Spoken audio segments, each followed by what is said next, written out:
We've been making the new record for the last 2 months here, and we're now in the final stage of, which is called mixing, which is when you balance all the tracks together and make the kind of final edits, which then goes to be manufactured eventually, and is what you hear on the radio.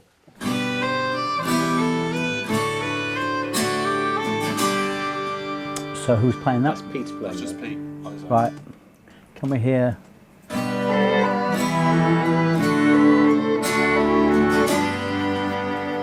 Okay, well I think that last way is the better way of the lot. It sounds less Tea Party. Making the album is very much like shooting a movie. You have to, you know what the script is, and then you go and make it. And then there's that sort of 10-15% of inspiration that comes from new ideas. But generally speaking, you're keeping to a script. I think it sounds really reverby, the piano, compared to the... Okay, take it off. John's producing it and I'm sort of directing it and saying, well, yeah, you've produced that really well, but can we have it sounding like this, you know?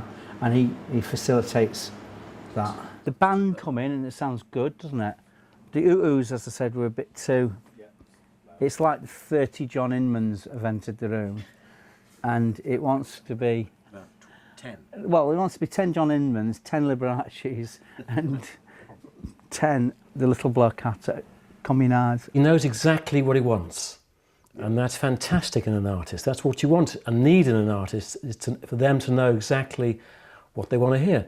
And my job is trying to realise that ambition. I've got quite acute hearing, and I'm fussy. Do you know the down? Could you make that sort of more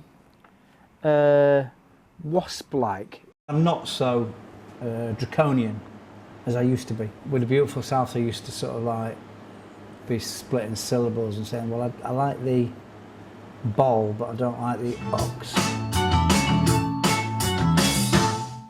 It sounds to me like there's a stray bass drum. Oh, stray bass drum, oh, stray bass drum, where did you appear from? Don't know. That's the bass drum talking.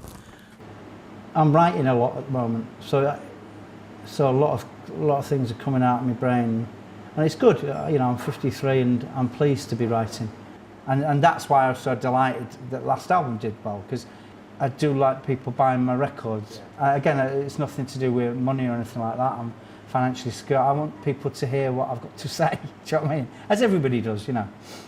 If everybody could afford a megaphone, they would speak through them. They wouldn't.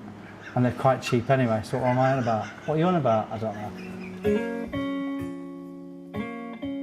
It's comparable to that feeling on Christmas Eve when you've wrapped all your presents. That's how I describe the end of an album. But, have a listen to this.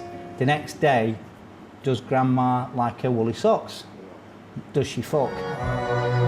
Down a bit more, sorry. Is it possible to go down a little bit more? Yeah, on those strings, yeah. I mean, I know people who like me are going to like it because it sounds like me, and you know, it's got my usual quirks and eccentricities and melodies, etc.